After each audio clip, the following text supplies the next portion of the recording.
It was Rio waiting patiently in his fishing boat.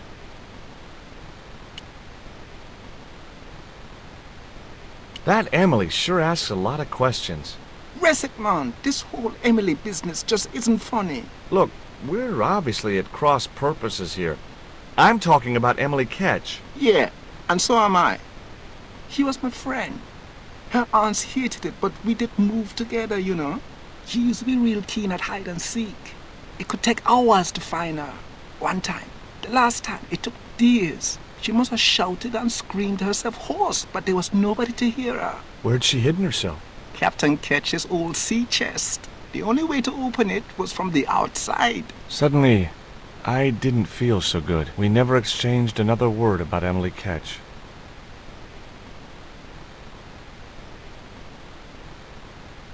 Rio's boat was strewn with fishing nets and tackle. I was quite happy where I was, relatively speaking.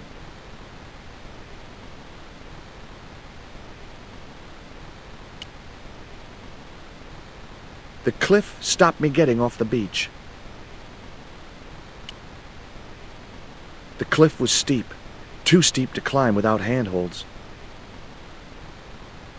And I couldn't find any. The outcrop was about the only feature on the cliff face.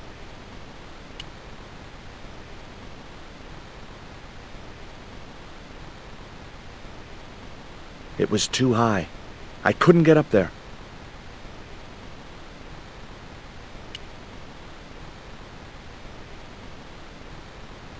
The cliff was steep, too steep to climb without handholds. And I couldn't find any.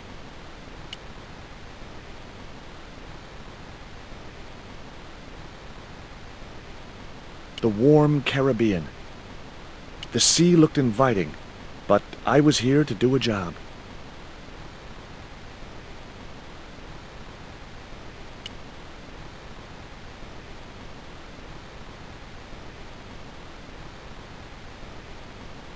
Could I borrow your net? Yeah, man, no problem.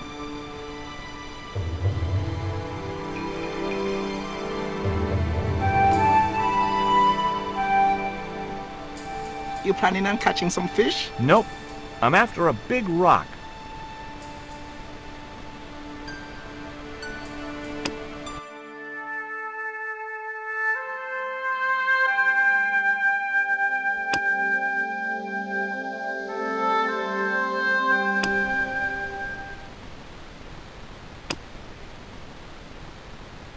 It was Rio's fishing net.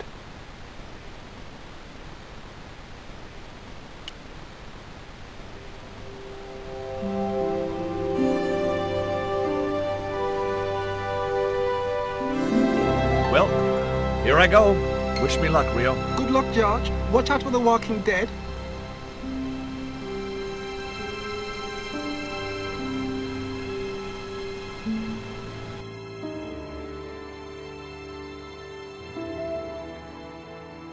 I stumbled down dark stairwells for what seemed like forever, until suddenly I found myself, wow,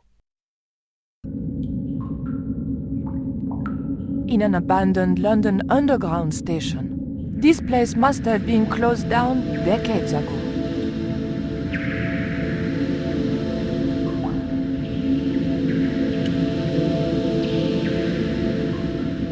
LBS Lubes? What are lubes? The machine wasn't about to weigh me for nothing.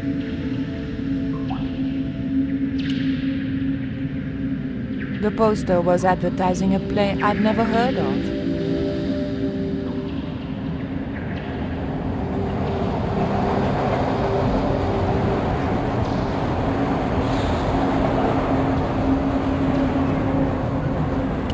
The date on the poster was before I was born. It was an old map of the London Underground. It looked just like the modern one. It was a maintenance cupboard. A latch lock stopped me getting into the cupboard. It was the tunnel the train had come out of. It was too dangerous to start walking along the tracks. I remembered what always happened to Wile E. Coyote when he did that. The train signal light still worked. A warning sign saying high voltage convinced me to leave the lights alone.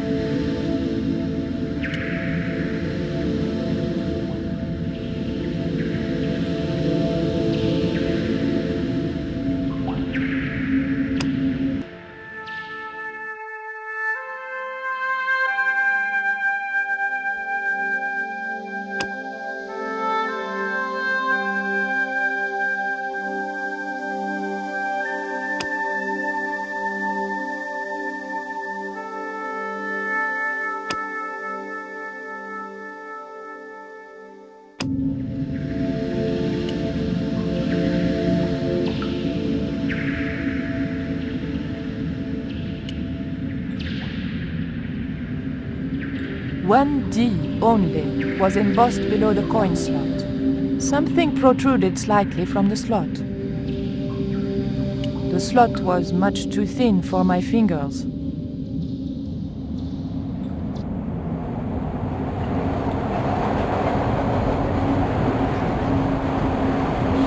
was an old chocolate vending machine. The machine needed to be fed a coin before it would operate. It was a cup which caught rejected coins. The cup was empty. A flap covered the tray into which the machine dispensed chocolate bars. The tray was empty. It was a poster advertising holidays in Scotland.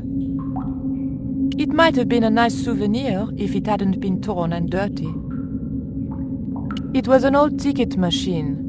A sign read, "Tickets 3D." The machine looked like it had sold its last ticket a long time ago. A pile of old railway sleepers was blocking the platform. I'd probably break my neck if I climbed over the sleepers, or worse, a heel.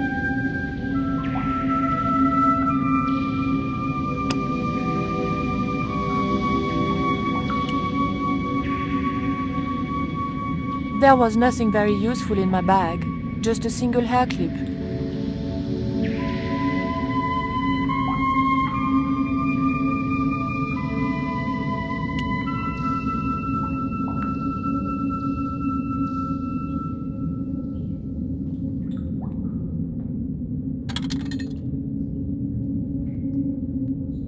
I pushed the hair clip into the slot and whatever was stuck there disappeared into the machine.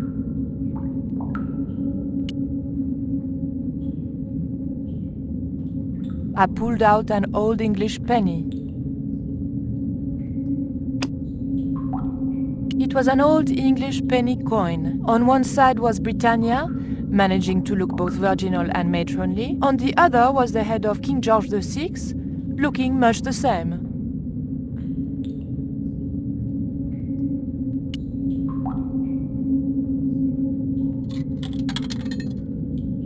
An ancient bar of chocolate dropped into the tray at the bottom of the machine. And as a special bonus, the penny dropped through to the reject bucket.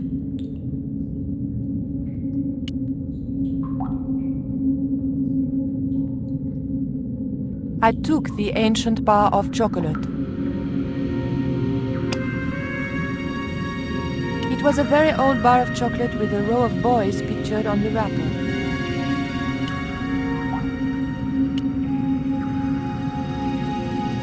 I pulled out an old English penny.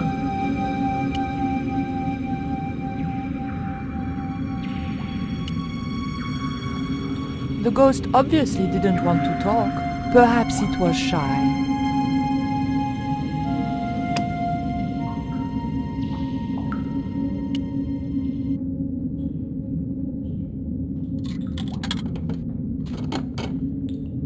I put the old penny into the slot. The needle twitched rustily and the machine spat out a card.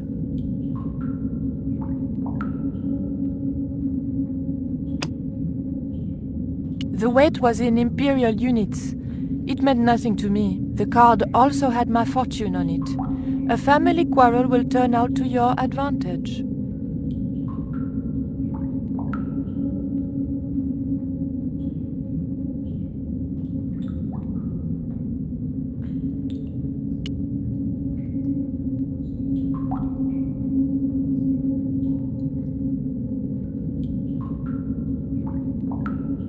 The card just bent when I tried to force it down the edge of the cupboard door.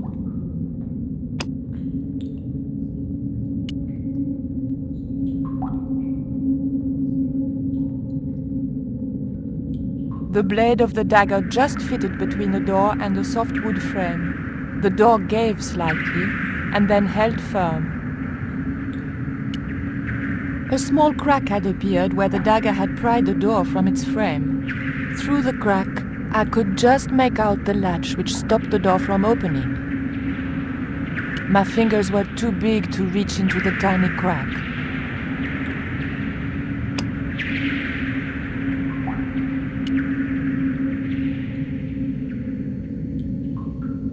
I remembered my student days when I regularly forgot my house keys. A wiggle with the thick card between the frame and the lock, and the latch lifted.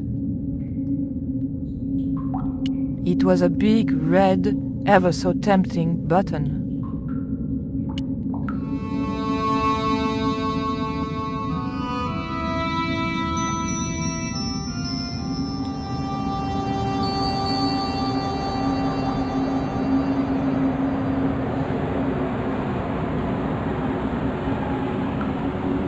The train was my ride out of there. I could worry about not having a ticket when I got to the docks.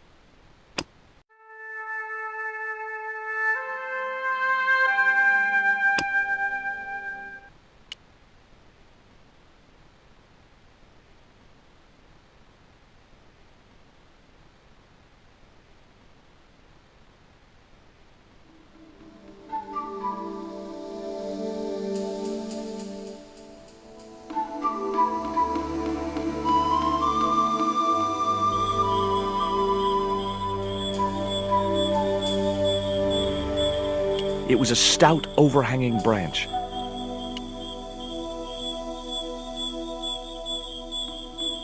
If I jumped, I could just about reach the branch.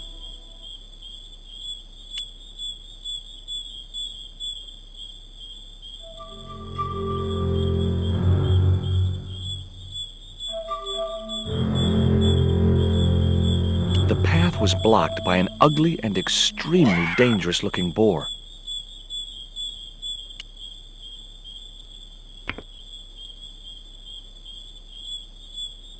The boar's expression said, "Forget it, Stobart."